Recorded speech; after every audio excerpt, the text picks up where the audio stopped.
విలువైనవి మధ్యలో పెట్టుకుంటా ఉంటాం. కొన్ని తేలికపాటి చౌకబారి అన్నీ కూడా ఆ చీపురని చాటని అలాంటివి ఎక్కడ పెడతాం? మూలన పెడతాం. యేసుక్రీస్తు వారికి మనం మన జీవితంలో, మన కుటుంబంలో, మన స్థానిక సంఘంలో ఇవ్వవలసిన ప్రాధాన్యత ఆయన మన మధ్య ఉండాలి అని ఆశించాలి. ఆయన మధ్య ఉండటానికే ఆయన ఇష్టపడేవాడుగా మనం చూస్తాం. యోహాను సువార్త చూడండి, 1వ అధ్యాయం 14వ వచనం. ఆ వాక్యము శరీరధారి అయి కృపా సత్య సంపూర్ణుడుగా మన మధ్య నివసించను. యేసుక్రీస్తు వారు భూమి మీదకి రాక మునుపు ఆయన ఉనికి, ఆయన ఎక్కడున్నాడు అనంటే యోహాను సువార్త 1వ అధ్యాయం 1వ వచనం మనం చదవాలి. ఆది యందు వాక్యముండెను, వాక్యము దేవుని యొద్ద ఉండెను, వాక్యము దేవుడై ఉండెను. ఆయన ఆదిలోనే ఉన్నవాడు. యేసుక్రీస్తు అనగానే అయ్యా ఆయన నిన్నగాక మొన్న వచ్చిన వాడే కదా, 25 సంవత్సరాల క్రితం నుంచి వచ్చిన వాడే కదా, ఆయన చరిత్ర ఇప్పటిదే కదా అంటా ఉంటారు. కానీ ఆయన శరీరధారిగా వచ్చింది 2025 సంవత్సరాలు. కానీ ఆయన శరీరధారిగా రాకమునుపు ఆయన మహిమలో ఉన్నాడు, ఆయన పరలోకములో ఉన్నాడు, ఆయన తండ్రితో ఉన్నాడు, తండ్రితో సమాన స్థాయిలో ఆయన ఉన్నాడు. కాబట్టి ఆ ఉన్న ఆయనే శరీరధారిగా ఈ లోకానికి వచ్చాడు. వచ్చేటప్పుడు కూడా రాస్తున్నాడు, ఆ వాక్యము శరీరధారి అయి కృపా సత్య సంపూర్ణుడుగా మన మధ్య నివసించాడు. ఆయన మన మధ్య నివసించాడు. యూదుల మధ్యలో ప్రాముఖ్యంగా ఆయన నివసించాడు శరీరధారిగా. అయితే యూదులు స్వజనులు యేసుక్రీస్తుని వారు అంగీకరించలేదు. గ్రంథకర్త ఏం రాస్తున్నాడో చూడండి. యోహాను సువార్త 1వ అధ్యాయం 5వ వచనం. ఆ వెలుగు చీకటిలో ప్రకాశించుచున్నది కానీ చీకటి దాన్ని గ్రహింపకుండెను అనే మాట గమనించండి. తర్వాత మరొక మాటని మనం చూస్తే 10వ వచనం. ఆయన లోకములో ఉండెను, లోకం ఆయన మూలముగా కలిగెను గాని లోకం ఆయనను తెలుసుకొనలేదు, గ్రహింపలేదు, తెలుసుకొనలేదు. తర్వాత మాట మనం చూస్తాం. ఆయన 11వ వచనం. ఆయన తన స్వకీయుల యొద్దకు వచ్చెను, ఆయన స్వకీయులు ఆయనను అంగీకరింపలేదు, గ్రహింపలేదు, తెలుసుకోలేదు, అంగీకరించలేదు. అంటే ఆయన మధ్యలోకి వచ్చిన, అంటే చెప్పాలంటే సృష్టికర్త అయిన దేవుడే, సర్వ సృష్టికి కారణభూతుడైన దేవుడే, వాక్యమై ఉన్న దేవుడే, సమస్తమునకు ఆధారభూతుడైన ఆ దేవుడే మానవుల మధ్యలోనికి వచ్చినప్పుడు మానవులు ఆయన గుర్తుపట్టలేకపోయారు. వారి స్వజనుల మధ్యలోకి వచ్చినప్పుడు స్వజనులు కూడా ఆయన తృణీకరించారు. ఇంకా చెప్పాలంటే ఆయన్ని నిందించారు, హింసించారు, ఆడగోడని దూషణ వాక్యాలు, దూషణ పదాలు ఆయన మీద ఉపయోగించారు. నీవు దెయ్యం పట్టిన వాడు అన్నారు, నీవు సమరయుడు అన్నారు, ఈయన జనులను మోసపుచ్చువాడు అన్నారు, ఆయన వడ్లవాడి కుమారుడే అన్నారు. ఆయన జన్మను కూడా శంకించి ఏమండి ఆయన్ని భయంకరంగా అనుమానించారు, అవమానించారు.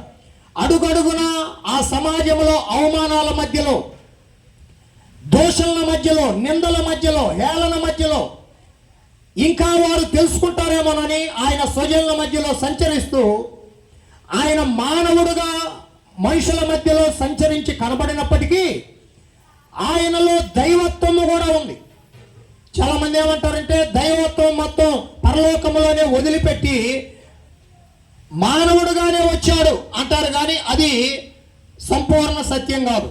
యేసుక్రీస్తులో సమ్మిళతం అనేది కనబడతా ఉంది. సమ్మిళతం అంటే 2 పార్ట్లు ఉన్నాయి. ఒకటి యేసుక్రీస్తు దైవత్వం, 2 యేసుక్రీస్తు యొక్క మానవత్వం. ఆయనలో ఈ 2 అనుభవాలు ఉన్నాయి. ఒక పక్క ఆయన దేవుడు, మరొక పక్క ఆయన మనుషుడు. కంటికి మనం చూస్తే ఫోటో తీసుకుంటే ఆయన మానవుడుగానే కనబడతాడు. ఆ మానవుడు కూడా యూదుడు అని గుర్తించవచ్చు. ఆయన రంగు కానీ, ఆయన హెయిర్ స్టైల్ కానీ, ఆయన వేసిన అంగీ కానీ, ఆయన వాడే భాష కానీ. అందుకే సమరయశ్రీ ఈజీగా గుర్తుపట్టింది. యూదుడవైనా నీవు సమరయశ్రీనైనా నన్ను దాహానికి అడుగుతావా అంటే ఈజీ ఐడెంటిటీ ఏంటంటే ఈయన యూదుడు అని. కానీ లోపల ఇంకొక భాగం ఉంది, ఆయన దేవుడు. అర్థమైందండి? ఈ రెండు యేసుక్రీస్తు వారిలో మనకు కనబడతాయి సువార్తలు మనం చదివేటప్పుడు. ఆయన మానవుడుగా దాహం కొన్నాడు, మనిషికి దప్పికైంది. దేవుడుగా గమనించండి, అనేకుల యొక్క దాహాన్ని ఆయన తీర్చాడు. ఎక్కడ తీర్చాడయ్యా అంటే పాత నిబంధనలో ఇశ్రాయేలు ప్రజలు అరణ్య యాత్రలో 40 సంవత్సరాలు ఉన్నప్పుడు వారికి దాహమైనప్పుడు మోషే బండను కొట్టాడు. ఆ బండలో నుంచి నీళ్లు సమృద్ధిగా ప్రవహించినాయి.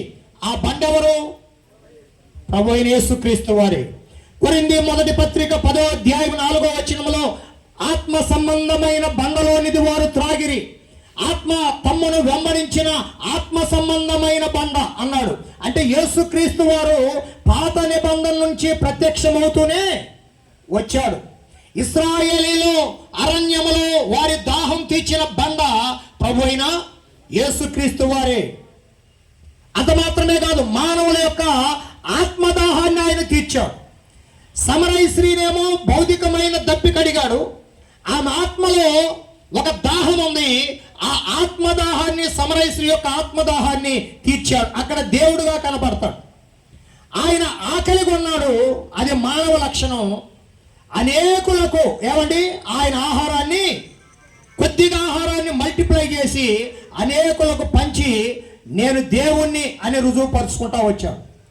మనిషికి నిద్ర అనేది సహజం. ఆయన ధోని అమరమున మనిషిగా నిద్రపోయాడు. ఆయన దేవుడు అని నిరూపించుకోవటానికి లేచి గాలిని, సముద్రమును గద్దించాడు. ఏమండి, ఎవరైనా గాలిని, సముద్రాన్ని గద్దిస్తారా? ఎంత గొప్ప వ్యక్తి అయినా సముద్రం దగ్గరికి వెళ్ళి నేను ఇదిగో మంత్రి గారిని వచ్చాను కొంచెం వెనక్కి వెళ్ళి అంటారా? అనలేరు. ఏమండి, గాలితో మాట్లాడితే గాలి లోపడతాం, సముద్రంతో మాట్లాడితే సముద్రం లోపడతాం. మనం కూడా చెట్ల దగ్గరికి వెళ్తాం, ఆ నీడ ఏదైనా ఉంటే నీడను ఆస్వాదించి ఆనందిస్తాం, లేక ఏదైనా పూలు ఉంటే కోసుకుంటాం, లేక ఏదైనా తినగలిగిన కాయలు ఉంటే వాటిని కోసుకుంటాం. కానీ యేసుక్రీస్తు చెట్టును చూచి ఇక ఎన్నడూ నీవు పండ్లు కాయకుండవుగాక అన్నాడండి. ఏం జరిగింది? వేళ్లతో కూడా బుల్డోజర్ పెట్టి లేపి బయటపడేసినట్టు ఒక్క మాట రిలీజ్ అవగానే వేళ్లతో కూడా చెట్టు పెళ్ళగించబడి బయటపడిపోయింది.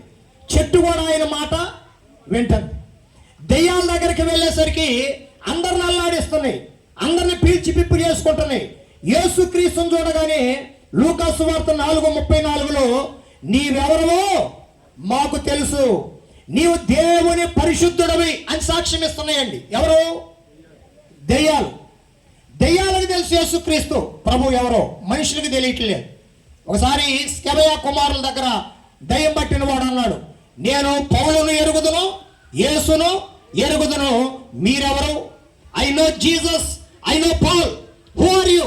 మీరెవర్రా అని అంటాం. అంటే యేసుక్రీస్తు ఎవరో దెయ్యానికి తెలుసు, పౌలు ఎవరో దెయ్యానికి తెలుసు. ఏమండి, మీరెవరు అంటుంది దెయ్యానికి. అంటే సర్వజ్ఞాని కాదు కానీ వాడు మొత్తం మీద జ్ఞానవంతుడే. అవునా? సర్వశక్తిమంతుడు కాదు కానీ మొత్తం మీద శక్తిమంతుడే. చీరాల్లో సాల్మన్ హాస్పిటల్ అని ఉంది, చాలా ఫేమస్ హాస్పిటల్. బీదలకి వాళ్ళు బాగా వైద్యం చేసి సాల్మన్ సెంటర్ అని ఆయన పేరు మీద సెంటరే స్థాపించారు. ఒక అమ్మాయి దయ్యం బట్టి జబ్బు అనుకొని ఇంట్లో వాళ్ళు లోపలికి తీసుకెళ్ళారు. హాస్పిటల్కి తీసుకెళ్తే కొన్ని దినాల నుంచి ట్రీట్మెంట్ జరుగుతుంది కానీ బాగుపట్టలేదు. రోజు రోజుకి లోపల ఉన్న దెయ్యం తినేస్తుంది ఆ అమ్మాయి. స్కెల్టన్ లాగా సన్నగా మారిపోయి ఈ డాక్టర్ గారికి కూడా ఏం చేయాలో అర్థం కావట్లేదు. సరే ఉండండిలే అని ఉంచుతూ ఉన్నారు. ఒకసారి ఇట్నే పాస్టర్ గారు వచ్చి ఆ వార్డులకు ప్రార్థన చేస్తూ ఉంటే, అయ్యగారు మా అమ్మాయికి కూడా ప్రార్థన చేయండి అన్నారు వాళ్ళు. ఆ పాస్టర్ గారు బైబిల్ ఇట్లా నెత్తి మీద పెట్టి ప్రార్థన చేసే అలవాటు ఉందంట. వెంటనే బైబిల్ ఇట్లా నెత్తి మీద పెట్టి పరిశుద్ధుడు అయిన తండ్రి అని బిగిన్ చేశాడు. బిగిన్ చేయగానే లోపల ఉన్న దెయ్యం బయటపడి ఆ పాస్టర్ గారిని ఇక్కడ కాలరు ఇట్లా పట్టుకొని భాగంలో పైకెత్తింది గాల్లోకి. ఆ పాస్టర్ గారు మంచి బలిష్ఠుడు, ఈ అమ్మాయి బాగా సన్నగం, పట్టుకొని ఇట్లా ఎత్తి నీ సంగతి అంతా నాకు తెలుసు, ఓ పాస్టర్ నువ్వేమేం చేసావు చెప్పమంటావా అంటుందండి. ఈయన వద్దు వద్దు అంటున్నాడు గాలిలో ఉండి. అంటే ఈయనకి భయం వేసింది. ఎందుకంటే దెయ్యాలకి మన సంగతి తెలుసా తెలియదా? తెలుసు. బైబిల్ బేస్తో నేను చెప్తున్నాను. యేసును నేను ఎరుగుదును, పౌలును ఎరుగుదును, మీరెవరు అంటుంది. యేసుక్రీస్తు ఎవరు? ఆయన దేవుడు, దేవుని కుమారుడు, పరిశుద్ధుడు అని సాక్ష్యం ఇచ్చింది. అర్థమైందా? కాబట్టి దెయ్యాలు ఈజీగా గుర్తుపడతా ఉన్న యేసుక్రీస్తు ప్రభువారు. అందువల్ల దెయ్యాలతో మాట్లాడితే దెయ్యాలు పరారై పారిపోతా ఉంది. సముద్రంతో మాట్లాడితే సముద్రం వింటుంది, గాలితో మాట్లాడితే గాలి వింటుంది, చెట్లతో మాట్లాడితే చెట్లు వింటున్నాయి, దెయ్యాలతో మాట్లాడితే దెయ్యాలు లోబడిపోతున్నాయి. ఒక పక్క శవాల దగ్గరకు వచ్చాడు. మనం కూడా ఎవరైనా చనిపోతే సానుభూతి కొరకు వెళ్తాం. ఇంకా కొంతమంది రాజకీయ నాయకులు అయితే దండేసి దండం పెట్టి వీరు స్వర్గీయులైనందుకు చింతిస్తున్నాం అంటారు. ఏమండి, స్వర్గీయులైనందుకు చింత దేనికి? ఏమండి, స్వర్గం అంటే పరలోకమే కదా వాళ్ళ దృష్టిలో. పరలోకానికి చింత ఎందుకండి? అది ఒక రొంబ మోసం అనమాట. అదొక భయంకరమైన మోసం. మొత్తం మీద ఆ పదం వాడుతూ ఉంటారు. ఎందుకంటే అక్కడ ఎలా సానుభూతి చెప్పాలి. కానీ యేసుక్రీస్తు కూడా శవం దగ్గరికి వెళ్ళాడు. శవం దగ్గరికి వెళ్ళి శవంతో మాట్లాడుతున్నాడు. ఒక అమ్మాయితో మాట్లాడాడు, తలు తాకుమి అని. చిన్నదానా లే అనగానే చచ్చిపోయిన ఆ అమ్మాయి లేచి పాడి కట్టుకొని తీసుకొని వెళ్తున్నారు. పొలిమేరల దాకా వచ్చారు. యేసుక్రీస్తు వారు ఊర్లోకి వస్తున్నాడు. శవం ఏమో బయటికి వెళ్తుంది, సజీవుడేమో లోపలికి వస్తూ ఉన్నాడు. ఈయన చూస్తూ ఉన్నారు. ఏంటి ఈయన కూడా ఏమైనా మోస్తాడని కొంతమంది ఇంటి పేరటోళ్ళు ఆ నీళ్ళ పార్టీ అనేది ఇది అంటారు. వాళ్ళు కూడా మోస్తుంటారు. పాపం వాళ్ళ మీద పెద్ద ప్రేమ లేకపోయినా ఊరగ ఫోటో కోసం అన్నా కొంతమంది మోసేవాళ్ళు ఉంటారు. అట్లా ఏమైనా మోయటానికి ఆత్మన్నాడు ఆగాడా అని చూస్తూ ఉంటే వాడితో మాట్లాడుతున్నాడు శవంతో. చిన్నవాడా లే అన్నాడు. శవంతో మాట్లాడటం ఏంటి? శవంతో మాట్లాడితే సజీవంగా పాడే పల్లకీలాగా మారిపోయింది. వాడు చచ్చిపోయిన సజీవుడిగా లేచాడు. 4 దినాలు అయిపోయింది. అప్పటికే సమాధి అయిపోయి లాజరు. అమ్మాయి ఎల్లాం పదండి అన్నాడు. వాళ్ళ సిస్టర్ అంటుంది, అయ్యా ఆడు కంపు కొడతాడు, అక్కడికి వెళ్ళి ఏం చేస్తామయ్యా, కొంచెం 4 రోజుల ముందు వస్తే బాగుండేదే అంటాం. లేదులే అమ్మాయి వెళ్దాం పదండి అని ఆ సమాధికి పెట్టబడిన రాయి తీసివేయండి అన్నారు. కొంతమంది లాస్ట్ సూప్ అన్నట్టుగా లేకపోతే ఏదన్నా పోస్ట్ మార్టం ఇలాంటివి చేసేటప్పుడు తీస్తూ ఉంటారు. సరే మనకెందుకులని రాయి దొర్లించారు. రాయి దొర్లించగానే యేసు ప్రభువు వారు మాట్లాడుతున్నాడు, లాజరు బయటికి రా అన్నాడు. లాజరు బయటికి రా అంటే లాజరు ఎక్కడున్నాడు? సమాధిలో కాదు. ఏమంటే సమాధిలో ఉంది శవం, ఆల్రెడీ కొంచెం కంపు కొడుతూ ఉంది. అసలైన లాజరు ఎక్కడున్నాడంటే పాతాళములో అబ్రహాము రొమ్మున దాగి ఉన్నాడు. అప్పటికి యేసుక్రీస్తు మృతుల్లో నుండి తిరిగి లేవక మునుపు పాత నిబంధనలో విశ్వసించిన భక్తులందరూ అండర్ గ్రౌండ్ కింద భాగానికి వెళ్ళిపోయేవారు. అక్కడ 3 పార్ట్లు ఉన్నాయి.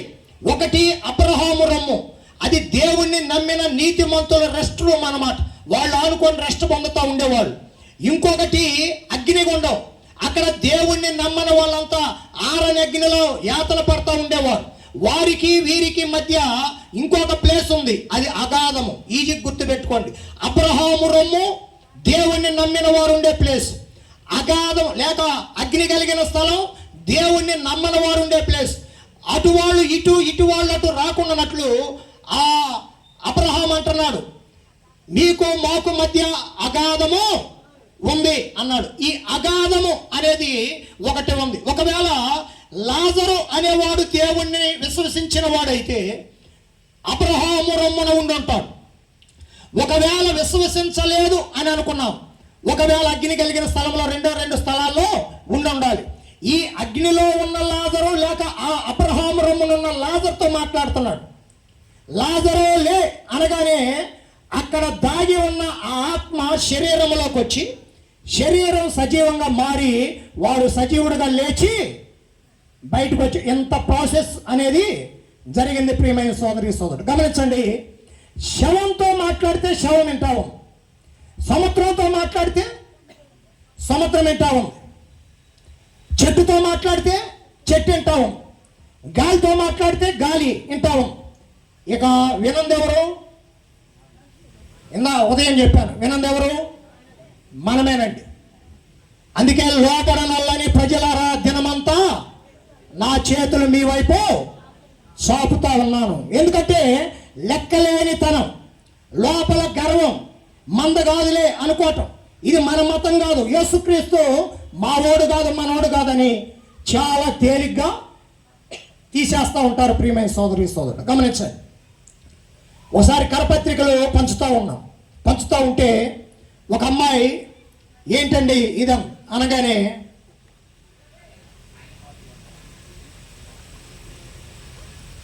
అమ్మ దేవుని గురించి అన్నాం అనగానే ఆనంద ఏ దేవుని గురించి అన్నాం?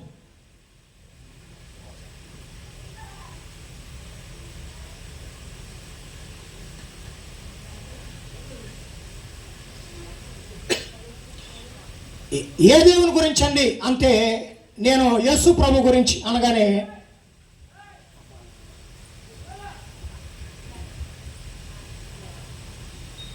కొంచెం హాట్ వాటర్ కొద్దిగా ఇప్పుడు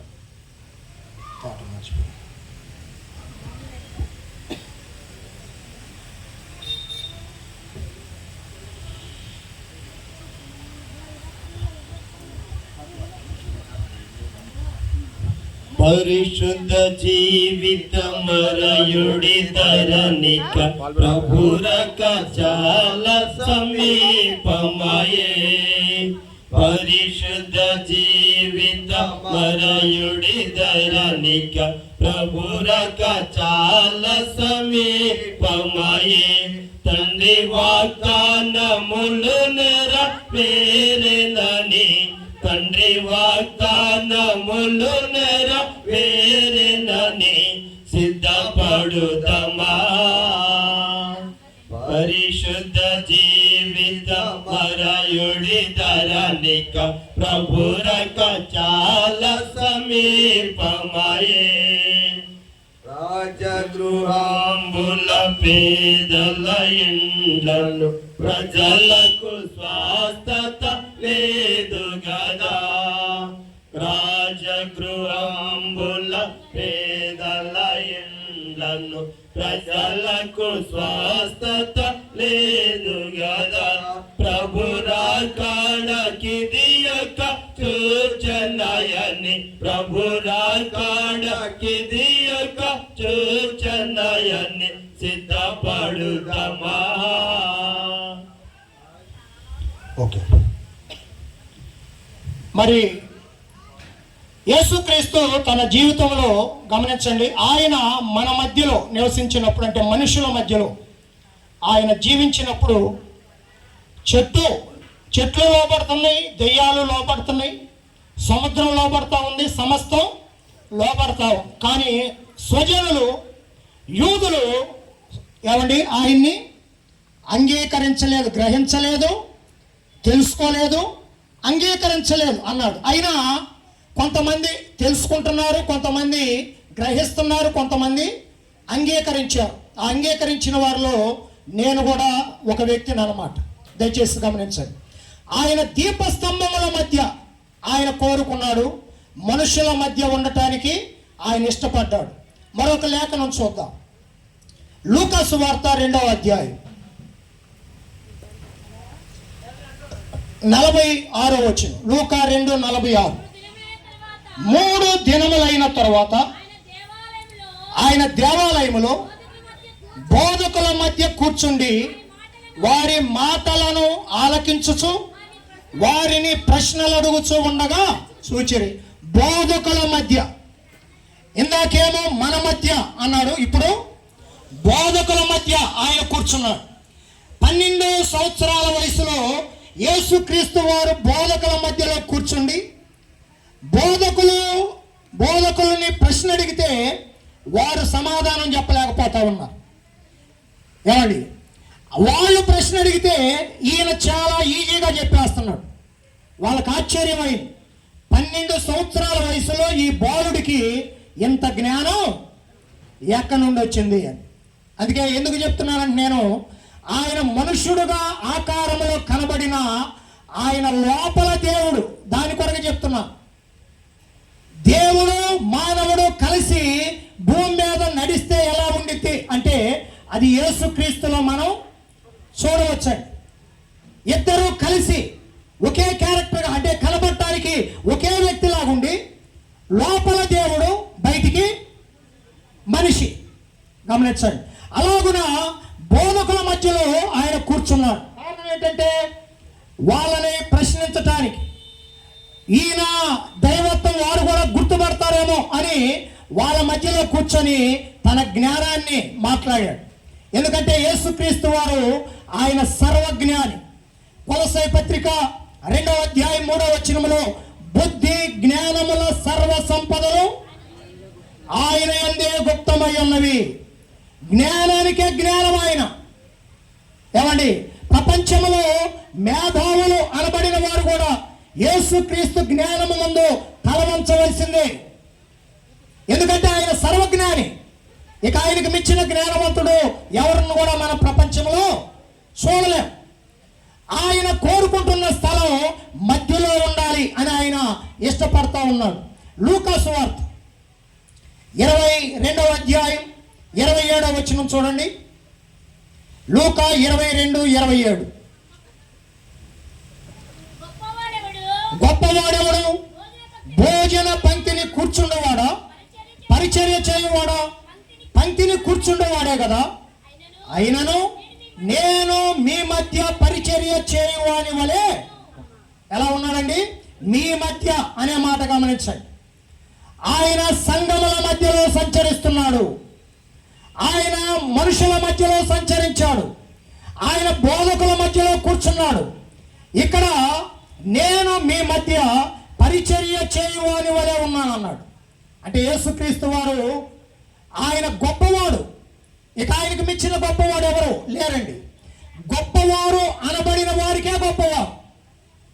యేసుక్రీస్తు తన జీవితంలో ఒక కత్తి పట్టలేదు, యుద్ధం చేయలేదు. కలం పట్టలేదు, ఒక కవితో రాయలేదు. కాటా పట్టలేదు, ఒక వ్యాపారం చేయలేదు. కర్ర బట్టి ఎవరి తలకాయ పగలగొట్టడానికి వెళ్ళలేదు. ఆయన దీన మనస్సు కలిగిన వాడు. ఆయన సాత్వికుడు. కానీ ప్రపంచంలో అత్యధికమైన జనాభా ద్వారా ఈనాడు ఆరాధించబడుతున్నాడు యేసుక్రీస్తు వారు. అర్థమైందా మీకు? యేసుక్రీస్తుని ఆరాధించే వారిలో అన్ని జాతుల వారు, అన్ని మతాల వారు, అన్ని కులాల వారు, అన్ని దేశాల వారు, అన్ని ప్రాంతాల వారు, అన్ని వర్గాల వారు ఉన్నారా లేదా? ఉన్నారండి. మన భారతదేశం యొక్క క్రైస్తవ సంఘ చరిత్ర కొంచెం తీస్తే మొట్టమొదట యేసుక్రీస్తుని భారతదేశంలో నమ్ముకున్న ఎవరు? బ్రాహ్మిన్స్ నమ్ముకున్నారు. తోమా గారు ఫస్ట్ సెంచరీలోనే మరి కేరళ వచ్చి చెన్నై పట్టణంలో ఆయన పరిచర్య చేసినప్పుడు కేరళలో మొట్టమొదట బ్రాహ్మణులు అనేవారు యేసుక్రీస్తుని నమ్ముకున్నారు. ఆయన కేరళలో పడవ దిగి ఒక కొండెక్కి ప్రార్థన చేశాడట. ఆ కొండ మీద చర్చి కట్టారు. నేను ఒక 15 సంవత్సరాల క్రితం చాలా టైట్గా అప్పుడు వర్షం పడతా ఉంది నేను వెళ్ళినప్పుడు. ఆ కొండెక్కి అక్కడ నన్ను తీసుకెళ్ళి ఆయన చెప్తున్నాడు, పాస్టర్ గారు హిస్టరీ ఎలా చెప్తుంది, ఇక్కడ ప్రార్థన చేశాడు అని. తర్వాత చెన్నైలో అప్పట్లో చెన్నాపట్నం అనేవారట. అక్కడ 7 బలమైన సంఘాలు తోమా గారు కట్టినట్టుగా శిలాఫలకల మీద చరిత్ర ఆధారం గమనించండి. ప్రపంచంలో దాదాపు 70% వరకు యేసుక్రీస్తు వైపు ఆకర్షించబడతా ఉన్నారు. వారిలో మేధావి వర్గం చాలా మంది ఉన్నారు. కారణం ఏంటి? ఆయన కత్తి బట్టలేదు, కలం బట్టలేదు, కాటా బట్టలేదు, కర్ర బట్టలేదు. మరి ఎందుకు ఆయన వైపు ఆకర్షించబడుతున్నారు అంటే ఆయన గొప్ప వాళ్ళకే గొప్పవాడు. ఇప్పుడు అలెగ్జాండర్ ది గ్రేట్ అంటాం. ఎలా గ్రేట్ అయ్యాడు? మనుషులను చంపి గ్రేట్ అయ్యాడు.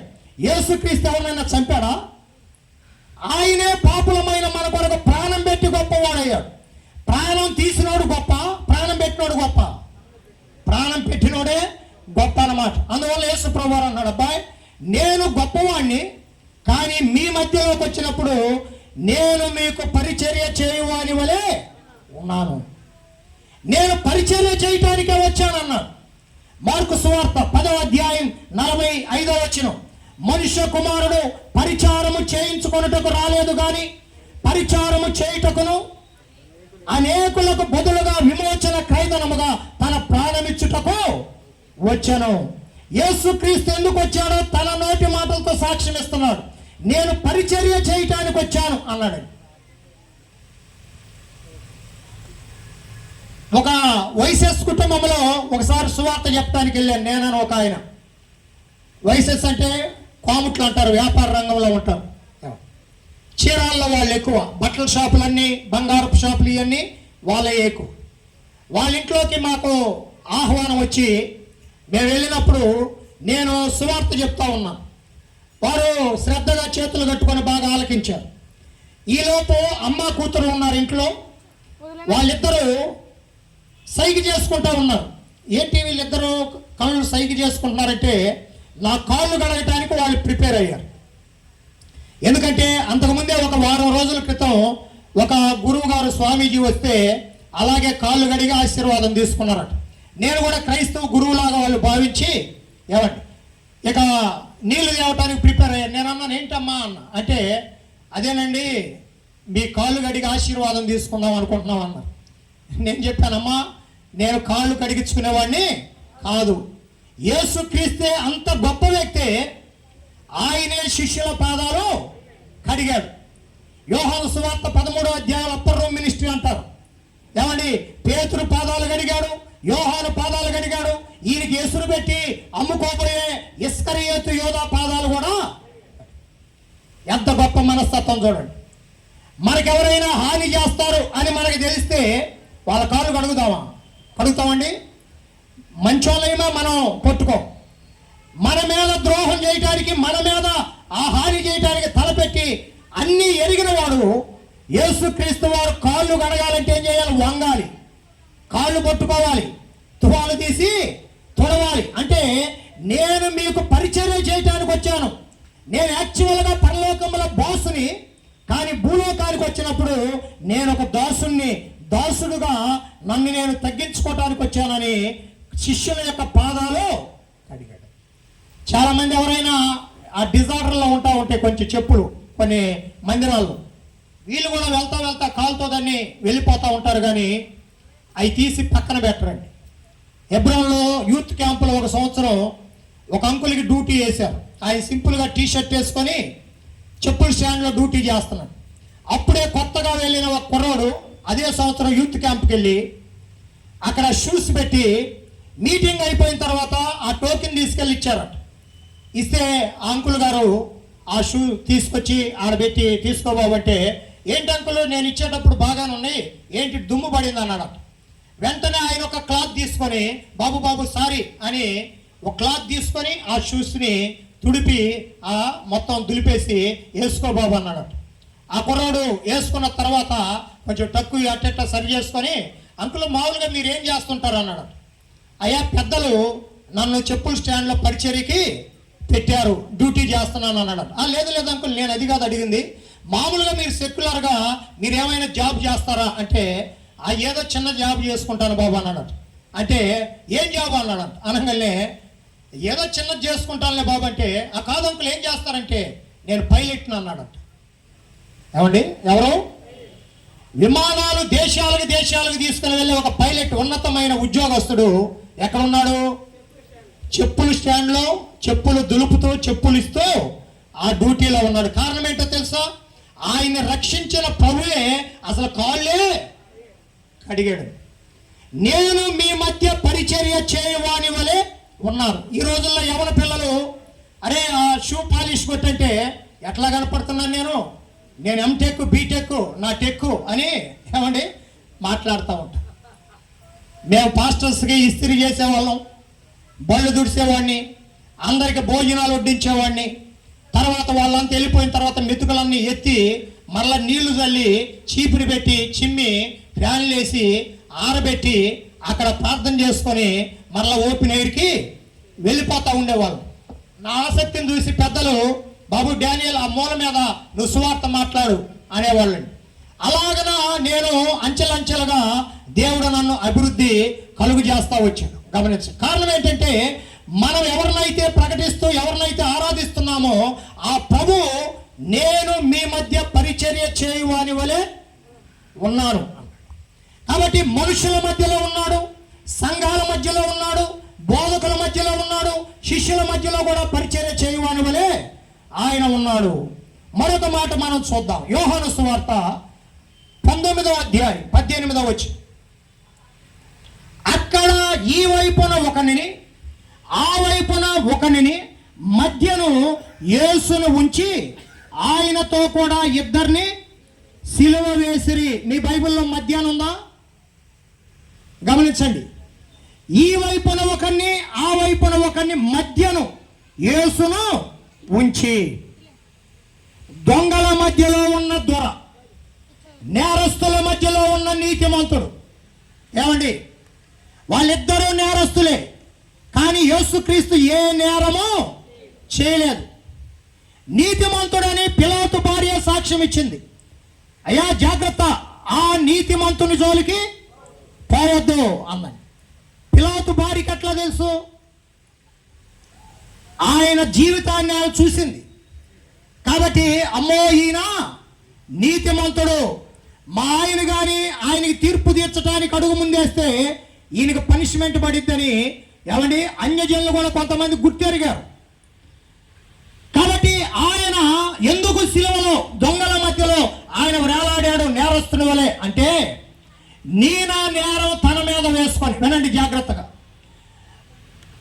దీపస్తంభాల మధ్యలో సంచరిస్తున్న యేసుక్రీస్తు వారు ఒక దినాన మానవ పాపాన్ని పరిహరించే ఆ సమయం వచ్చేసింది. దాని కొరకే నేను వచ్చాను అన్నాడు. ఇందాక చెప్పాడు కదా, నేను పరిచర్య చేయించుకున్నటకు రాలేదు, పరిచర్య చేయుటకును అనేకులకు బదులుగా విమోచన క్రైదనముగా ప్రాణమివ్వుటకు నేను వచ్చానన్నాడు.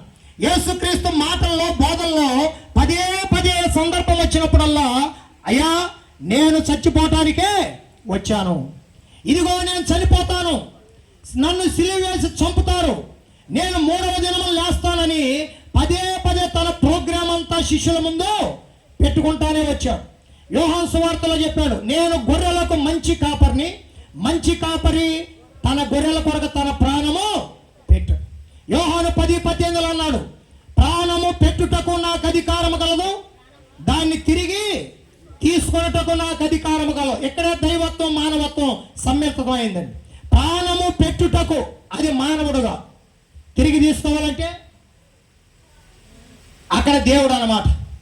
యేసుక్రీస్తులో దైవత్వం ఎలా బయటపడింది తెలుసా? ఆయన తిరిగి లేచాడు కాబట్టి ఆయన దేవుడు అని సంపూర్ణమైన ఆధారముతో నిరూపించబడ్డాడండి. చనిపోయి అలాగే సమాధిలో ఉంటే అందరూ ఏమనుకునే వాళ్ళు, ఆయన కూడా వరే మళ్ళాగే పుట్టాడురా, మళ్ళాగే పెరిగాడురా, ఏదో గొప్ప కార్యాలు అద్భుతాలు చేశాడు, ఆయన కూడా పాపం చచ్చిపోయాడు, ఆ పాలస్తీనాలో సమాధి చేయబడ్డాడు, అంతవరకు ఆయన చరిత్ర మిగిలిపోయాడు. యేసుక్రీస్తు యొక్క గొప్పతనం, యేసుక్రీస్తు వారి యొక్క దైవత్వం, యేసుక్రీస్తు వారి యొక్క దేవుడు అనటానికి అతి ప్రాముఖ్యమైన రుజువు ఏమిటనంటే యేసుక్రీస్తు వారి యొక్క పునరుద్ధానం అండి. ఒకవేళ పునరుద్ధానమే లేకపోతే యేసుక్రీస్తు వారు కూడా సామాన్యమైన సాధారణమైన ఒక చారిత్రాత్మకమైన పురుషుల్లో, పుణ్య పురుషుల్లో ఒకడుగా మిగిలిపోయేవాడు. చూడండి, యేసుక్రీస్తు వారు ఆ దొంగల మధ్యలో వేలాడుతూ ఉన్నారు. వినండి, ఆ దొంగల మధ్యలో ఆ మధ్యాహ్నం వేళ వేలాడుతూ ఉండగా ఆ దొంగలు ఇద్దరు కూడా ఈయన్ని గమనిస్తున్నారు. వాళ్ళేమో నేరము చేసి నేర నిరూపణ చేసి సిలువ వేయబడ్డారు.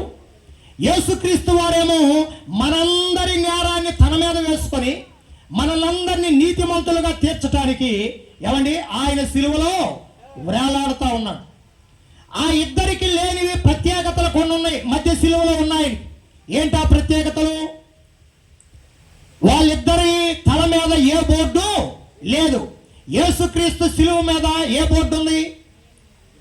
యూదుల రాజు అని ఉంది, అవునా? యూదుల రాజు. యూదులు పిలాతు దగ్గరికి వెళ్ళి చెప్పారు, ఏంటండి యూదుల రాజు అని రాశారు, ఆ బోర్డు తీసేయండి అన్నారు. అంటే పిలాతు అన్నాడు, నేను రాసినది ఏదో రాసి తీసేసేది అంటే దేవుడు ఆయన్ని కూడా అక్కడ వాడుకున్నాడు అనమాట. వాళ్ళందరూ వచ్చి తీసేయి, ఆ బోర్డు తీసేయి, ఆ బోర్డు తీసేయి, ఆల్రెడీ యూదుల రాజు ఉన్నాడు కదా, ఆయనకెందుకు ఆ బోర్డు అంటే నేను తీయను అన్నాడు. అదొక ప్రత్యేకత. రెండోది, ఆ దొంగలిద్దరికి ఎవరికి ముళ్ళ కిరీటము లేదు.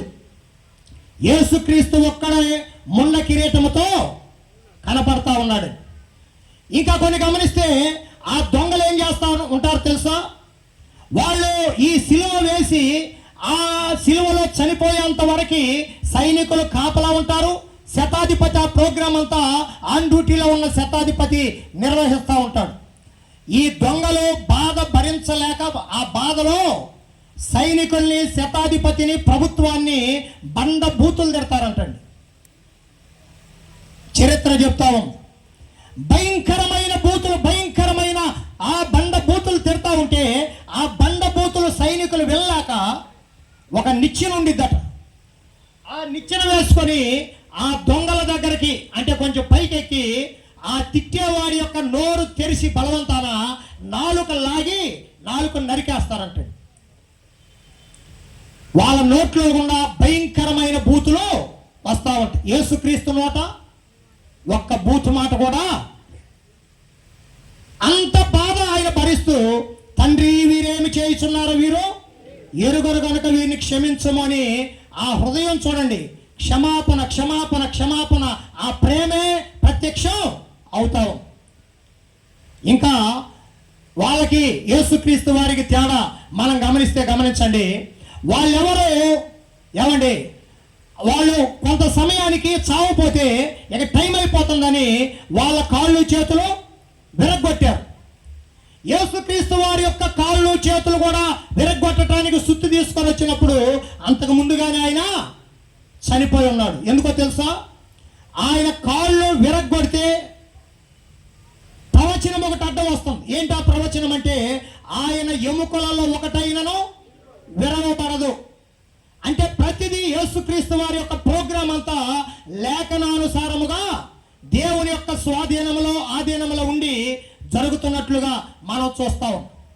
వాళ్ళ బాధ తట్టుకోలేక ఆ యొక్క నేరస్తులు, మేము బాధ తట్టుకోలేకపోతున్నామని భయంకరంగా తిట్టేటప్పుడట ఆ బాధను మర్చిపోవటానికి మత్తుతో కూడిన బ్రాంది, మత్తుతో కూడిన చేదును తాగిపిస్తారంటండి. సారాయి లాంటిది వాళ్ళు తాగుతారంట. ఎందుకంటే ఆ బాధ భరించలేక. యేసుక్రీస్తు కూడా ఇవ్వాలనుకున్నారు. ఆయన తాగాడా? ఆయన తాగలేదు. అర్థమైందా? అందువల్ల ఆ నేరస్తులు యేసుక్రీస్తుని చూసినప్పుడు అందరూ సిలువ చుట్టూ ఉన్న మోకంతా ఒక 7 స్వరాలు ఉన్నాయి, కానీ అది ఇప్పుడు చెప్పడానికి టైం కాదు. ఇష్టం వచ్చినట్టుగా ద్వేషిస్తున్నారు, ఇష్టం వచ్చినట్టుగా దూషిస్తున్నాడు, ఎవరికి ఇష్టం వచ్చినట్టుగా వాడు తిడతా ఉన్నాడు. ఈలోపు అందరు తిడుతుంటే మందే ఉందని ఈ ఇద్దరు దొంగలు కూడా యేసు ప్రభువారిని నిందించారు. ఇద్దరా ఒక్కరా? అమ్మా, ఇద్దరు. మార్కు సువార్త చూడండి, ఒక వచనం మనం చదువుదాం. మార్కు సువార్త 15వ అధ్యాయం 32వ వచనం. ఇశ్రాయేలు రాజుకు క్రీస్తు ఇప్పుడు శిలువ మీద నుండి దిగి రావచ్చును, అప్పుడు మనము చూచి నమ్ముదామని ఒకరితో ఒకడు చెప్పుకొనిరి. ఆయనతో కూడా శిలువ వేయబడిన వారును ఆయనను నిందించిరి. ఒకరా ఇద్దరా? ఇద్దరు. ఆయనతో కూడా శిలువ వేయబడిన వారును ఆయనను నిందించిరి. ఈ నిందించిన తర్వాత వెరీ నెక్స్ట్ మూమెంట్ ఏం జరిగిందో తెలుసా? మొట్టమొదటగా శిలువలో నోరు తెరిచి యేసుక్రీస్తు వారు మొట్టమొదట మాట పలికాడు. ఏం మాట అది? తండ్రి వీరేమి చేయుచున్నారో వీరెరుగరు గనక వీరిని క్షమించము అని ఆ ప్రేమామయుని యొక్క నోట్లో నుంచి ఆ క్షమాపణతో కూడిన మాట ఎప్పుడైతే వచ్చిందో ఆ ఇద్దరిలో ఒకరి హృదయం తెరవబడిందండి. ఇద్దరు నేరస్తులే, ఇద్దరు దొంగలే, ఇద్దరు ఆ శిక్షకు పాత్రులే. అయితే యేసుక్రీస్తుని అబ్జర్వ్ చేస్తూ ఉన్నారు. యేసుక్రీస్తు అంత బాధలో కూడా ఒక్క మాట, దూషణ మాట కానీ, ద్వేషంతో కూడిన మాట కానీ, ఒక బూతు పదం కానీ ఇవేమీ లేదు. ఆయన యొక్క ప్రత్యేకతను గమనిస్తూ ఉండగా ఈలోపు అంత పెద్ద గొప్ప మాట పలకగానే వారిలో ఒకరి హృదయం తెరవబడింది. తెరవబడిన వాడు రెండో వాడిని అంటున్నాడు, మనకైతే ఈ శిక్ష న్యాయమే. అంటే ఒప్పుకుంటున్నాడు, కన్ఫెస్ చేస్తున్నాడు, మనకి ఇది న్యాయమే, మన ఇద్దరం దొంగలమేరా, మన ఇద్దరం దోచుకున్న వారమేరా, మన ఇద్దరం నరహంతకులమే, మన ఇద్దరం ప్రభుత్వం మీద తిరుగుబాటు చేసిన వారమే, మనుషులు చంపిన వారమే, మనకైతే ఈ శిక్ష తగును. కానీ మన మధ్యలో ఉన్నాడే, ఆయనకి ఈ శిక్ష తగదు. నీవు దేవునికి భయపడవా అంటున్నాడు, నేను బోధ చేస్తున్నాడు పక్కనోడికి. నువ్వు దేవునికి భయపడవా అంటే దాని అర్థం ఏంటి? నేను భయపడుతున్నాను రా, నాకు భయం వచ్చేసింది. ఇంతకు ముందే నేను కూడా భయం లేకుండానే ద్వేషించాను. అమ్మో ఈయన సామాన్యుడు కాదు, ఈయన మనలాంటి వాడు కాదు, ఈయన తండ్రి అంటే ఈయనకు ఒక తండ్రి ఉన్నాడు, క్షమించము అంటున్నాడంటే క్షమాపణలో ఒక గొప్ప ఆశీర్వాదం ఏదో దాగి ఉంది. మనకిద్దరికి లేని బోర్డు యూదుల రాజు అని అక్కడ ఉంది.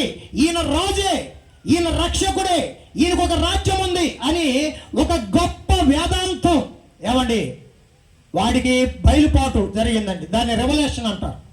అలాంటి ప్రత్యక్షత కలిగిన మనసు వచ్చి ఇప్పుడు యేసు వైపు చూసి అంటాడు, యేసు నీవు నీ రాజ్యంతో వచ్చినప్పుడు నన్ను జ్ఞాపకము చేసుకో అన్నాడు. యేసు లూకా సువార్తలో సూకు దీర్ఘం కూడా రాశాడు. యేసు అంటే అర్థం ఏంటి? రక్షకుడా అని పిలుస్తున్నాడు. ఏమండి, యేసు నీవు నీ రాజ్యముతో వచ్చినప్పుడు అంటే ఇంకొక ప్రత్యక్షత ఏమిటి వాడికంటే, నువ్వు రక్షకుడు మాత్రమే కాదు, నీకొక రాజ్యము ఉంది. అది రోమా ప్రభుత్వం లాంటి రాజ్యము కాదు, అది శాశ్వతమైన రాజ్యము. ఆ రాజ్యాన్ని నువ్వే తీసుకొస్తావు, ఆ రాజ్యానికి నీవే రాజువి, ఆ రాజ్యములో నాకు స్థానము కావాలి, నన్ను జ్ఞాపకం చేసుకో అన్నాడు. అంటే అర్జెంటుగా నన్ను సిలువ మీద నుంచి దింపి నన్ను బతికి అయ్యా నేను దండం పెడతానని అంటలేదండి. నేను ఇట్లా చచ్చిపోయినా పర్వాలేదు, నాకు క్షమాపణ కావాలి, నాకు రాజ్యము కావాలి, నీవు రక్షకుడివి, నేను విశ్వసిస్తున్నానని ఇంత గొప్పగా మార్పు చెంది ఆ పదం పలికినప్పుడు యేసుక్రీస్తు వారు వెంటనే అంటున్నాడు, నేడే నీవు నాతో కూడా పరదైసులో ఉంటావన్నాడు. కొద్ది నిమిషాల్లోనే వాళ్ళ గొప్ప మార్పు జరిగింది. ఒకవేళ ఆ క్షమాపణతో కూడిన ప్రార్థన చేయకుండా పశ్చాత్తాపడకుండా ఆ వ్యక్తి అలాగే చనిపోతే అతడు ఆరని అగ్నిగుండానికి వెళ్ళిపోయేవాడు. వాడు అడిగిన వెంటనే రెండో వాడికి కూడా అవకాశం ఉంది.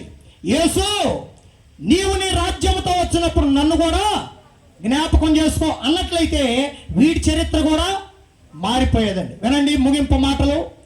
ఆ దొంగల మధ్యలో వేలాడుతూ ఉన్న యేసుక్రీస్తుని ఇద్దరు నేరస్తులు ప్రపంచానికి ఇద్దరు రిప్రజెంటేటివ్స్ గా మనకు కనబడతా ఉన్నారు. ఒక వర్గమేమో యేసుక్రీస్తుని పక్కనే ఉన్న యేసుక్రీస్తుని అంగీకరించకుండా, యేసుక్రీస్తుని దూషిస్తూ, యేసుక్రీస్తుని ద్వేషిస్తూ, ఆయన ఎంత మంచివాడైనా ఆయన మీద ఎక్కడ లేని ఆ కోపం కలిగి ఉన్న వారికి ఒక దొంగ గుర్తండి. మరొకరు తెలుసో తెలియక పాపం చేశాం, అయిపోయింది ఏదో చేశాం, మాకు పాప క్షమాపణ కావాలి, మాకు రక్షకుడు కావాలి, మాకు పరలోకం కావాలి, మాకు మోక్షం కావాలి, మేము నరకాన్ని తప్పించుకోవాలని ఇంకొక దొంగలాగా పశ్చాత్తాపడేవాళ్ళు కొంతమంది ఉన్నారు. ప్రియమైన సోదరి సోదరుడా గమనించండి, యేసుక్రీస్తు వారిద్దరి మధ్యలో వేలాడి అప్పుడే ఒక వ్యక్తిని అద్భుతంగా రక్షించుకున్నాడు. ఇంకో కనెక్షన్ ఇస్తున్నాను, గుర్తుపెట్టుకోండి. బైబిల్ ఏదేను తోటలోకి వెళ్దాం ఒక్కసారి. ఆదికాండం 3వ అధ్యాయంలో ఏదేను తోటలో 3 రకాల భోజనాలు ఉన్నాయండి. నెంబర్ 1, ఒక భోజనం నిషేధించబడింది, ఆ భోజనం జోలికి వెళ్ళకూడదు. ఏం పెట్టాడు ఆ చెట్టు పేరు? మంచి చెడులు తెలివినిచ్చు వృక్షఫలం. ఆదాముతో చెప్పాడు, ఆ పండుగాను నువ్వు తిన్నావా, తిన్న దినమని నిశ్చయముగా చచ్చిపోతావంటే నిషేధం అది. రెండవది జీవవృక్ష ఫలం ఉంది, అది నిషేధం ఏమీ లేదు, అది తింటే నిరంతరం జీవించే అవకాశం ఉంది, దాని పేరే జీవవృక్ష ఫలం. ఈ 2 చెట్లు అయిపోయినాయి. మూడవది కొన్ని వందల వేల రకాల పండ్లతో కూడిన చెట్లు ఉన్నాయి, అదంతా కలిపి ఒక డిష్ అన్నమాట, ఒక రకమైన భోజనం. అది నిషేధం కాదు, అది ఏదైనా తినొచ్చు. పడద్రోయబడిన, వినండి, పరలోకము నుండి పడద్రోయబడిన ఘట సర్పం దేవునికి ప్రధాన దేవుణ్ణి గెలవలేక ఉక్రోషముతో, క్రోధముతో, కోపముతో నిండిపోయాడు. ఈ సమయంలో ఆదాము అవ్వలను చూసి, నేను ఎదురుగా దేవుణ్ణి కొట్టలేకపోయాను, దేవుణ్ణి గెలవలేకపోయాను, వీరినన్నా మోసం చేసి వీరిని నా వశం చేసుకున్న, వీరినన్నా గెలుద్దామని సర్పములో పరకాయ ప్రవేశం చేశాడండి. సర్పము సాతాను కాదు అమ్మా, వినండి. సర్పము సర్పమే, సర్పాన్ని సర్పంగానే దేవుడు సృష్టించాడు. ఈ సర్పములో సాతానుడు జొరపడ్డాడు, దూరాడు అన్నమాట. అంటే వాడు ఒక కుక్కలోకి వెళ్ళగలడు, ఒక పందిలోకి వెళ్ళగలడు, ఒక పావులోకి వెళ్ళగలడు, ఒక పేతురులోకి కూడా వెళ్ళగలడు. అదేంటి సార్, కుక్కలోకి వెళ్ళగలడు, పందిలోకి వెళ్ళగలడు, సర్పంలోకి వెళ్ళగలంటే బాగానుంది, అంత పెద్ద అపోస్తులను కొట్టుకొని ఆయనలోకి వెళ్ళగలవు అంటున్నావు ఏంటంటే, నేను వాక్యాధారం లేదే మాట్లాడు. మత్తయి సువార్త 16వ అధ్యాయంలో సాతానా నా వెనక్కు అన్నాడు. ఎవరిని చూసి? పేతురును చూసి. అవునా? సాతాను పేతురులో ప్రవేశించాడు, పేతురును కూడా వాడుకున్నాడు. కాబట్టి పేతురు అంటలేదండి, డైరెక్ట్ అటాక్.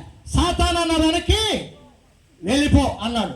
అవసరమైతే దురాత్మ నమ్మిన వాడిలో కూడా రాగలదా లేదా? నమ్మిన విశ్వాసులకు దురాత్మ వస్తాడమ్మా? మీ అండర్స్టాండింగ్ చెప్పండి. కొంచెం వచ్చే అవకాశం ఉందా? ఏ జోసఫ్, పాస్టర్కి దెయ్యం పెట్టే అవకాశం ఉందా? చెప్పండి, పర్లేదు, ఉంది. పాత నిబంధన సౌలు మారు మనసు పొందినోడండి. మారు మనసు పొందినోడే. సమూయేలు మొదటి గ్రంథం 10వ అధ్యాయంలో సమూయేలు నుంచి రిటర్న్ అయ్యేటప్పుడు కొత్త మనసు అతనికి వచ్చింది. అతను కూడా ఆత్మతో నింపబడిన వ్యక్తే. ఒక సందర్భంలో అతనిలోకి దురాత్మ ప్రవేశించింది. అవునా? మారు మనసు పొందాడు ఇశ్రాయేలు రాజే, అతనిలో కూడా దురాత్మ వెళ్ళింది, దెయ్యం పట్టింది. దెయ్యం పడితే ఎవరు వెళ్ళాల్సి వచ్చింది వదిలికొట్టడానికి? దావీదు వెళ్ళాల్సి వచ్చింది. దావీదుకున్న అభిషేకం ఏంటంటే ఆరాధన అభిషేకం, వాయిద్యాలు వాయించే అభిషేకం. ఈ అభిషేకంతో ఆరాధన చేస్తుంటే సౌలులో ఉన్న దురాత్మ పారిపోయేది. ఆయన ఆరాధన చేస్తా వాయిద్యాలు వాయిస్తుంటేనే పారిపోతుంది. మనోళ్ళు పాటలు పాడుతూ వాయిద్యాలు వేస్తూ వస్తుందంట. ఎందుకంటే ఈ వాయిద్యాలు వాయించేవాడికి, పాటలు పాడేవాడికి కూడా సరైన మారు మనసు ఉండట్లేదండి. కొన్ని చోట్ల లేండి, మన సంఘాల్లో కాదు. వాళ్ళు ఇక్కడ వాయిద్యం వాయించి పక్కకెళ్ళి బ్రాందీలు తాగి సిగరెట్లు తాగే వాళ్ళు కూడా కొంతమంది ఉన్నారు. ప్రియమైన సోదరి సోదరుడా, దెయ్యము ఎవరినైనా పట్టగలదు. ఎఫెసీ 4:27 అపవాదికి చోటీయకుడి అన్నాడు. ఎవరితో? సంఘముతో మాట్లాడుతున్నాడు. ఒకవేళ నువ్వు చోటిస్తే వస్తాడు, చోటు ఇవ్వకపోతే రాడు. అపవాదికి నీ జీవితంలో, వినండి, అరంగుళం చోటిచ్చావనుకో 6 మైళ్ళు వచ్చేస్తాయి. ఎంత? అరంగుళం చోటిస్తే 6 మైలు వచ్చేసి నీ జీవితం మొత్తం గందరగోళం, పతనము చేస్తాడు. ప్రియమైన సోదరి సోదరుడు, వాడు ప్రవేశించాడు సర్పములో. దెయ్యాలకు అన్ని భాషలో వచ్చారావా? వచ్చు. ఒకసారి ఒక దొరగారు వచ్చి ఒక సభలో వాక్యం అయిపోయిన తర్వాత ఆయన ఈ దెయ్యాలు పట్టిన స్వస్థత ప్రార్థనలు అయ్యి చేస్తూ ఉంటే కొంతమంది నూనెలు తీసుకెళ్ళి అయ్యగారి చేత ప్రార్థన చేయించుకుంటా ఉంటే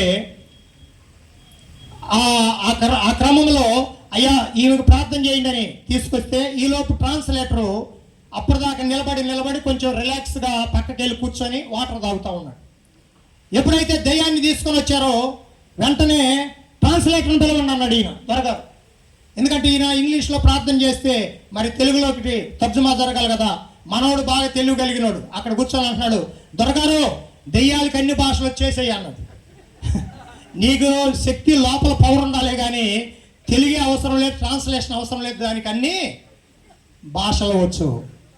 ఆదాముకి లేక అవ్వకి ఏ భాష అర్థమైద్దో, ఒకవేళ హెబ్రీ అరమేయక్ అనుకుందాం, ఆ భాషలోనే మాట్లాడుతూ ఉన్నాడు. మాట్లాడి ఆ అమ్మాయిని బురిడి కొట్టించాడు. ఇంకో మాటలో చెప్పాలంటే బోల్తా అంటారే, బోల్తా కొట్టించాడు. ఎలా కొట్టించాడు? ఈ మాటల కన్వర్జేషన్ ఎక్కువైపోయి ఇది భర్తకు తెలియకుండా జరుగుతుందండి.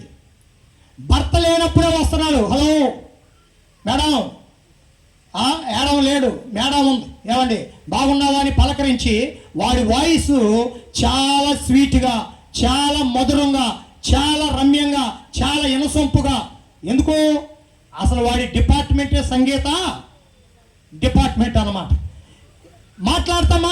మాట్లాడుతూ ఉండగానే ఒకరోజు ఈ అమ్మాయి నోరు తెలిసి అంటుంది, మా దేవుడు ఒక మాట చెప్పాడు. ఏం చెప్పాడో తెలుసా? ఆ తోట చెట్ల మధ్యలో ఉన్న ఆ ఫలాన్ని తినకూడదనియో ముట్టకూడదనియో చెప్పాడు అని ఒక పదాన్ని యాడ్ చేసిందండి బైబిల్లో. దేవుడు ముట్టకూడదని చెప్పాడా? చెప్పలా. ఏం చెప్పాడు? తిను దినమున నిశ్చయముగా చస్తామన్నాడు. ఈ అమ్మాయి ఏం యాడ్ చేసింది?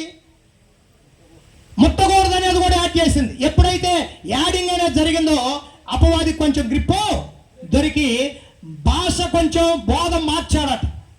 ఒక జూయిష్ హిస్టరీలో ఈ మాట రాస్తాడు, అమ్మాయి మొన్నటిదాకేమో తినమన్నానా, నువ్వు తినొద్దులే అంటున్నాడట. ఏంటి నిన్నటిదాకేమో ఒక బోధ చేసావు, తిను ఏం కాదులే దేవతలాగా మారిపోతావు, అద్భుతమైన సొగసు వచ్చేసిద్ది, సౌందర్యం వచ్చేసిద్ది అని నిన్నటిదాకా మాట్లాడావు. ఈరోజు ఏంటి తినొద్దు అంటున్నావు?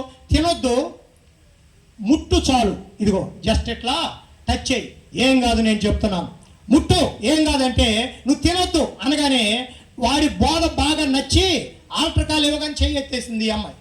మనం కూడా సిలువ సువార్త చెప్పి ఆల్టర్కాలు ఇచ్చినప్పుడు కొంతమంది యేసు ప్రభుని నమ్ముకోవటానికి చేతులు ఎత్తుతారు. అలాగే ఈ అమ్మాయి కూడా చెయ్యెత్తి ముట్టిందట.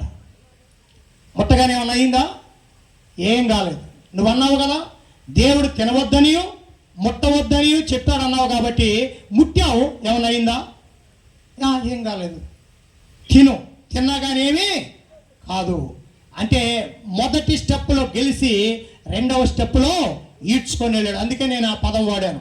నీవు అపవాదికి అరంగులం చోటిస్తే అరమైలో వచ్చేస్తాడు. చివరికి ఎక్కడ ఆ అమ్మాయి తిని భర్తకిచ్చి భర్త కూడా తిని చివరికి ఏమైపోయింది? అసలు ఏదేనులో ఉన్న గొప్ప ఆహారం, గొప్ప సన్నిధి, గొప్ప మహిమ మొత్తం పోగొట్టుకొని బయటికి వెలివేయబడి కొంపంతా కూలిపోయే పెద్ద కార్యం వాడు చేశాడు. ప్రియమైన సోదరి, అపవాది మన జీవితంలో ఎప్పుడైతే ఈ రక్షకుణ్ణి గుర్తుపట్టకుండా శిలువ మధ్యలో వేలాడుతున్న ఆయన ఆ జీవాధిపతిని, ఆయన ఇచ్చే ఆ జీవవృక్ష ఫలాన్ని, ఆ రక్షణ ఫలాన్ని నువ్వు అనుభవించకుండా వాడు చేస్తూ ఉంటాడు. మధ్య చెట్టు ద్వారా పాపం ఎంటర్ అయింది. మధ్యవర్తిగా శిలువలో వేలాడుతున్న యేసుక్రీస్తు ద్వారా పాపానికి విరుగుడైంది. ఆ మాట చెప్పడానికి అక్కడి నుంచి వచ్చామన్నమాట. అర్థమైంది మీకు?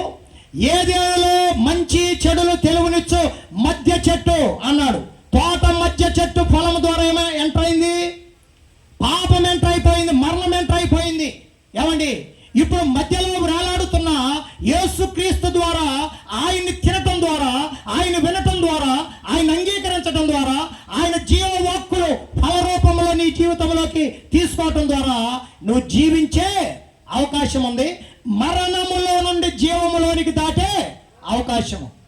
యోహాను సువార్త 5:24, నా మాట విని నన్ను పంపిన వాని యందు విశ్వాసం ఉంచువాడు తీర్పులోనికి రాక మరణములో నుండి జీవములోనికి దాటి ఉన్నాడు. అయిలా రమ్మలారా, ఇక్కడ ఎవరైనా ఇంకా రక్షణ పొందకపోతే ప్రేమతో మనవి చేస్తున్నావు. నీ పాపములో నువ్వు చనిపోయి నరకానికి వెళ్ళాల్సిన అవసరం లేదు. నీ కొరకు ఆల్రెడీ ఒక ఆయన చనిపోయాడు. నీ పాపాన్ని తన భుజస్కంధాల మీద వేసుకొని రూపురేఖలు కోల్పోయి చివరి రక్తపొట్టు వరకు నీ కొరకు నా కొరకు దారబోసి శిలువ మ్రాణి మీద ఇద్దరి దొంగల మధ్యలో నీతిమంతుడైన యేసుక్రీస్తు చనిపోయాడు. నువ్వు పాపంలో చనిపోయి నరకానికి వెళ్ళాల్సిన అవసరం లేదు. ఆయన్ను అంగీకరిస్తే చాలు, నీ హృదయంలోనికి చేర్చుకుంటే చాలు. ఆయన దొంగల మధ్యలో కూడా ఉండటానికి ఇష్టపడ్డాడు. ఇంకొక మాట చూడండి, ఆయన తిరిగి లేచిన తర్వాత మరలా ఎక్కడికి వచ్చాడో చదువుదాం. యోహాను సువార్త 20:19. ఆదివారమున సాయంకాలమున శిష్యులు యూదులకు భయపడి తాము కూడి ఉన్న ఇంటి తలుపులు మూసుకొని ఉండగా యేసు వచ్చి మధ్యన నిలిచి మీకు సమాధానము కలుగునుగాక అని వారితో చెప్పారు. పునరుద్ధానుడై తిరిగి లేచిన యేసుక్రీస్తు వారు పిరికితనంలో తలుపులేసుకొని గడగడ ప్రభుత్వానికి మతానికి భయపడి మనుషుల మధ్యలోకి రాకుండా ఉన్న వారి దగ్గరికి మరలా వెళ్ళాడు. వారి మధ్యను నిలిచి షాలోం అంటున్నాడు, సమాధానము కలుగునగా. అంటే యేసుక్రీస్తు ఎక్కడున్నా ఎక్కడ కనపడుతున్నాడు బైబిల్లో? మధ్య మూల కాదు, సెంటర్ ప్లేస్ లో యేసుక్రీస్తు వారు కనబడతా ఉన్నాడు. ఇంకొక రెఫరెన్స్ చూడండి, మహిమలో ఆయన స్థానం, ఆయన స్థలం ఎక్కడ? ప్రకటన గ్రంథం 5వ అధ్యాయం 6వ వచనం. మరియు సింహాసనములకును ఆ 4 జీవులకును పెద్దలకును మధ్యను, ఆ మాట గమనించండి, మధ్యను వధింపబడినట్లుండిన గొర్రె పిల్ల నిలిచి ఉండుట సూచితనే. ప్రకటన గ్రంథం 4వ అధ్యాయముల ఆరాధన, ప్రకటన గ్రంథం 5వ అధ్యాయముల ఆరాధన, పరలోకంలో జరిగే ఆరాధన నమూనా ఈ 2 అధ్యాయాల్లో రాస్తున్నాడు. ఎక్కడ యేసుక్రీస్తు వారు ఉన్నాడు అంటే జీవులకు పెద్దలకు మధ్య వధింపబడినట్లుండిన గొర్రె పిల్ల అంటాడు. అంటే యోహాను చూసేటప్పుడు ఈజీగా ఐడెంటిఫై చేశాడు. ఎలా తెలుసా?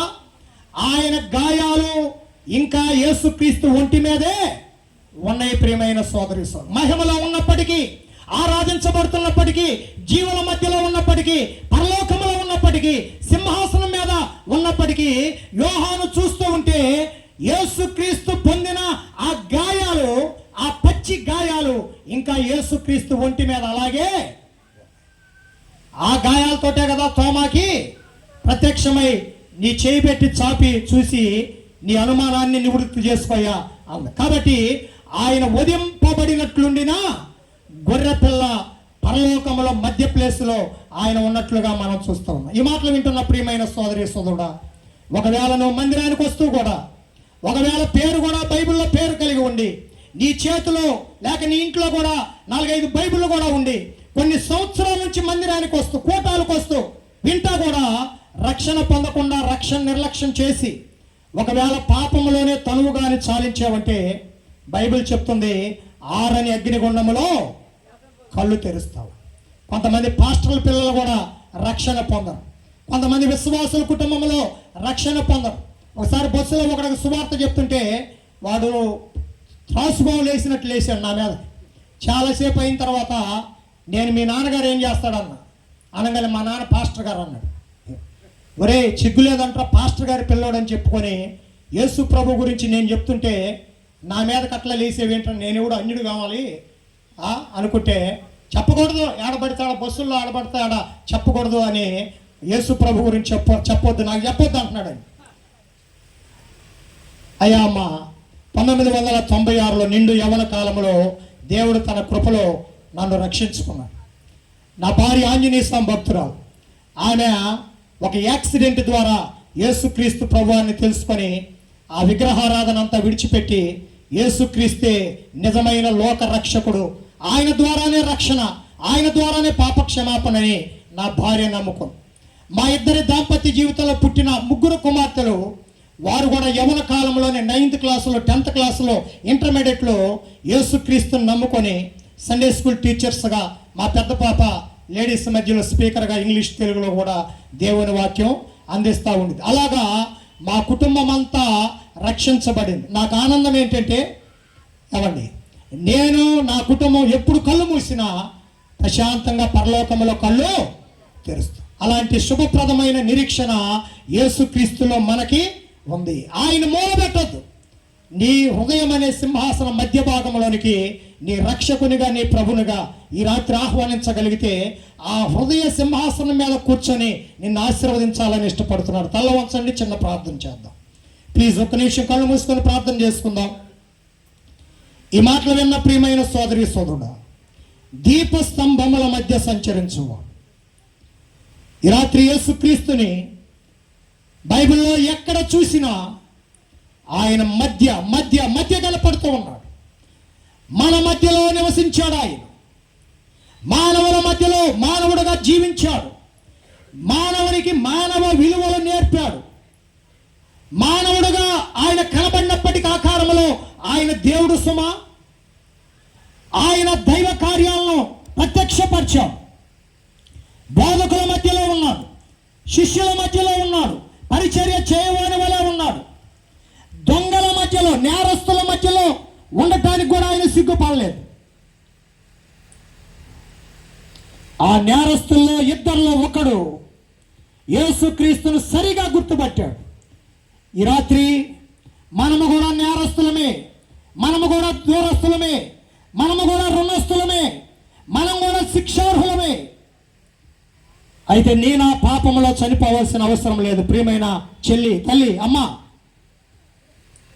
నీ కొరకు నా కొరకు శిలువ మ్రాను మీద నలిగి కరిగిపోయి రక్తపు ముద్దగా మారిపోయిన యేసుక్రీస్తును ఒక్కసారి తెరవబడుచున్న నీ మనోనేత్రాలతో చూడగలవా?